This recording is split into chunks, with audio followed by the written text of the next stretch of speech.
할렐루야. 오늘 같이 나누실 하나님의 말씀 누가복음 1장 46절부터 55절까지의 말씀입니다. 누가복음 1장 46절부터 55절까지의 말씀을 우리 다 같이 한 목소리로 봉독하겠습니다. 마리아가 이르되 내 영혼이 주를 찬양하며 내 마음이 하나님 내 구주를 기뻐하였음은 그의 여종의 비천함을 돌보셨음이라. 보라, 이제 후로는 만세에 나를 복이 있다 일컬으리로다.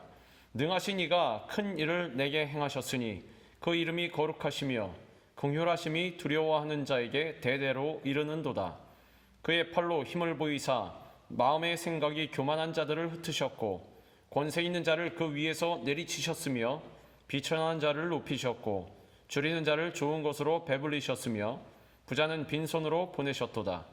그중 이스라엘을 도우사 긍휼히 여기시고 기억하시되 우리 조상에게 말씀하신 것과 같이 아브라함과 그 자손에게 영원히 하시리로다 하니라. 아멘.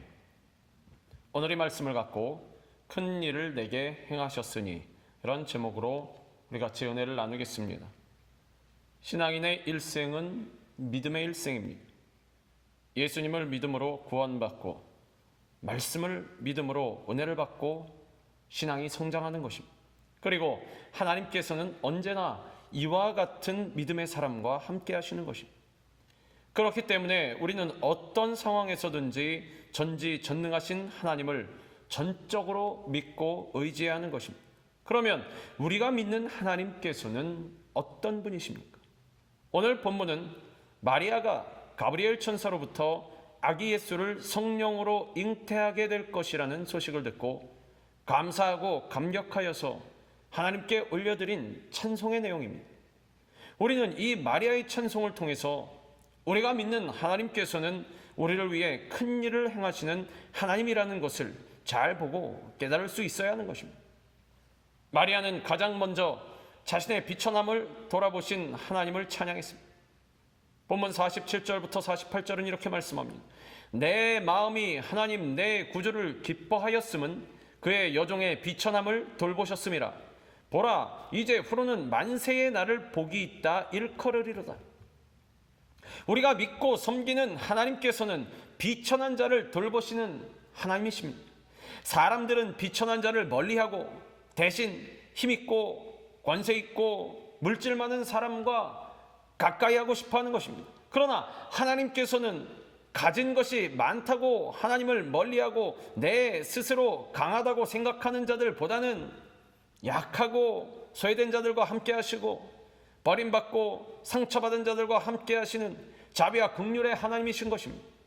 마리아는 재벌집이나 권세 있는 집안에서 태어나지 않은 평범한 시골 처녀였습니다. 금수저가 아니라 흙수저였습니다.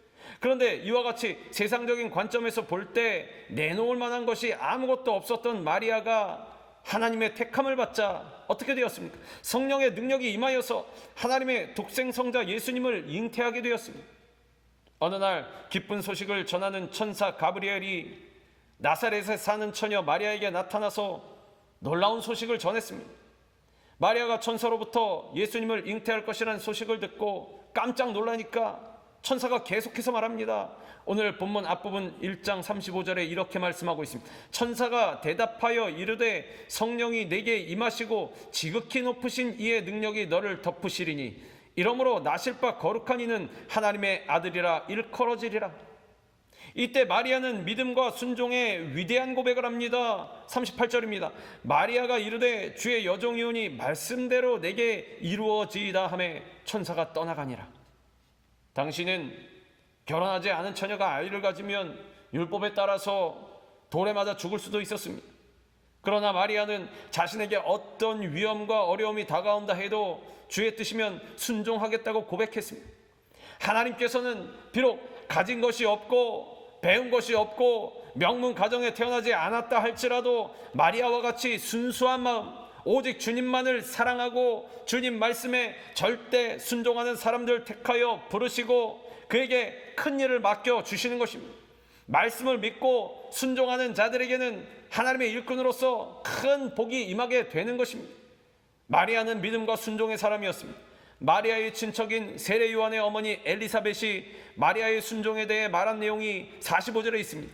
주께서 하신 말씀이 반드시 이루어지리라고 믿은 그 여자에게 복이 있도다. 바로 이 말씀대로 마리아는 예수님을 성령으로 잉태하여서 탄생케 하는 축복과 특권을 받게 된 것입니다. 마리아와 같이 순종과 헌신으로 1900년대 초기에 전라남도 신안군의 증도를 복음화한 문준경 전도사님의 감동적인 이야기가 있습니다. 문준경 전도사님은 17살에 전남 신안군의 수많은 섬 중에서 증도라고 하는 섬으로 시집을 왔는데 이미 다른 여자와 살고 있던 남편은 신혼 첫날 떠나버리고 홀로 남아서 시부모님을 모시고 삭반전지를 하면서 20년간 남편 없는 시집살이를 했습니다. 그리고 시부모님이 돌아가신 후에 살 길을 찾아서 목포로 나가서 거기서 한 여성도의 전도를 통해서 신앙을 갖게 되었습니다.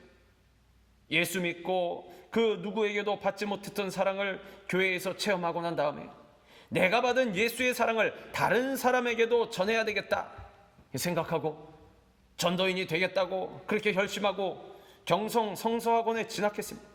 이후에 그녀는 신안 앞바다의 수많은 섬들을 다니면서 복음을 전합니다. 대리거지라는 별명을 얻어가면서 잔치집에서 음식을 얻어서 굶주리는 이들에게 나눠주고 헐벗은 사람들에게 옷을 주고 장티푸스가 돌아 가족조차 환자를 내다버릴 때에도 난 어차피 홀몸이니 죽어도 괜찮다며 환자들을 돌보고 장례를 치러줬습니다. 이렇게 해서 문전도사님이 머무는 곳마다 사람들이 모여들어서 기도처가 되었고 교회가 세워졌습니다. 1931년부터 1936년까지 6년간 그녀는 무려 3개의 교회를 개척하고 또 3개의 기도처를 세웠습니다. 당시 이성복 목사의 보고에 따르면 한 해에 고무신이 무려 9켤레나 닳도록 동분서주하면서 교회를 세웠다고 합니다. 6.25 전쟁이 나자 공산당원들은 새끼를 많이 깐 씨암탉이란 죄목으로 문전도사님을 체포했고 결국 공산당원들에게 죽창으로 찔리고 발길로 채이고 총대로 찍히는 고문을 당하다가 1950년 10월 5일 증동리 앞바다에서 결국 전도사님 순교의 제물이 되었습니다. 문전도사님은 죽어가면서까지 이런 고백을 했습니다. 찬송과 영광을 받으시기 합당하신 주님, 존귀 영광 모든 권세 주님 홀로 받으시고 멸시천대 십자가는 제가 지고 가오리다. 지금도 살아계신 하나님, 죄 많은 이 영혼을 받으소서. 그 결과 섬마을 주민의 90%가 예수님을 믿게 되었고 이러한 영향은 신안군 전체로 퍼져나가서 14개면 1004개 섬으로 이루어진 신안섬 일대에 약 100여 개의 교회가 세워졌습니다. 세상적으로 볼 때는 남편에게 버림받고 소방맞고 기관 운명이었지만 하나님께서 부르시고 사용하시니 한국교회 최초의 여성 순교자로서 섬마을 선교의 어머니로서 한국 교회사의 한 획을 긋는 사역자로서 귀하게 쓰임 받은 것입니다. 이와 같이 우리도 우리의 처지와 상관없이 믿음과 순종의 길로 나아갈 때 마리아와 같이 문준경 전도사님과 같이 하나님께 귀하고 아름답게 쓰임받는 믿음의 일꾼이 될 수가 있는 것입니다. 하나님께서는 언제나 준비된 사람을 통해서 일하십니다. 마리아가 믿음과 순종으로 준비되었을 때 그를 통해서 큰 일을 이루셨습니다. 본문 49절은 이렇게 말씀하고 있습니다. 능하신 이가 큰 일을 내게 행하셨으니 그 이름이 거룩하시며. 이처럼 전능하신 하나님께서는 우리를 통해서 일하시는 것입니다. 이스라엘을 430년간의 포로 생활에서 돌아오게 하실 때도 하나님께서는 80세 노인이 된 모세를 통해서 그 큰 일을 이루셨습니다. 모세는 첫 40년 동안 애굽의 모든 학문과 지혜를 연마했고 두 번째 40년 동안은 미디안 광야에서 훈련을 통해서 하나님 앞에 완전히 깨어지면서 하나님만 온전히 의지하고 순종하는 법을 배웠습니다. 그리고 하나님께서 80세에 그를 출애굽의 지도자로 부르셨을 때 모세는 나는 못합니다. 나는 아무것도 아닙니다. 겸손히 자신의 부족함을 인정했습니다. 이때 하나님께서는 겸손함으로 겸비된 그에게 비로소 출애굽의 사명을 맡기신 것입니다. 이처럼 하나님께서는 믿음의 사람, 순종의 사람, 기도의 사람, 준비된 사람을 통해서 일하시는 것입니다. 그 옛날 이스라엘을 애굽에서 구해내신 하나님께서는 오늘도 겸손하게 준비된 자를 사용하시고 그 사람들을 통해서 큰 일을 행하시는 것입니다. 사울은 하나님의 은혜로 이스라엘의 초대왕이 되었지만 나중에 권력에 스스로 도취되어서 하나님께 불순종하고 자신의 생각대로 행하고 온전히 하나님만 섬기지 않았을 때 하나님께서 사울을 떠나셨고 결국 사울은 비참한 최후를 맞게 되었습니다. 이처럼 우리도 교만하여서 주님께 순종하지 않는다면 주님께 쓰임받지 못하고 버림받을 수밖에 없는 것입니다. 그리고 그렇게 되면 내 생각대로 하는 모든 것들이 헛될 수밖에 없는 것입니다. 여호와께서 집을 세우지 아니하시면 세우는 자의 수고가 헛되고 여호와께서 성을 지키지 아니하시면 파수꾼에 깨어 있음이 헛된 것입니다. 머슴과 마부 출신으로 한국 장로교 역사상 유일하게 총회장을 3번이나 역임한 이자익 목사님이 계십니다. 경상남도 남해의 섬마을에서 태어나서 어려서 일찍 부모를 잃고 고아가 된 이 이자익은 17살 때 고향을 떠나서 김제 거부 조덕삼의 집 마부로 들어가게 됩니다. 성실하고 충성스러워서 조덕삼의 총애를 받았고 남다른 총명함을 인정받아서 조덕삼의 장남과 함께 글을 배우기도 했습니다.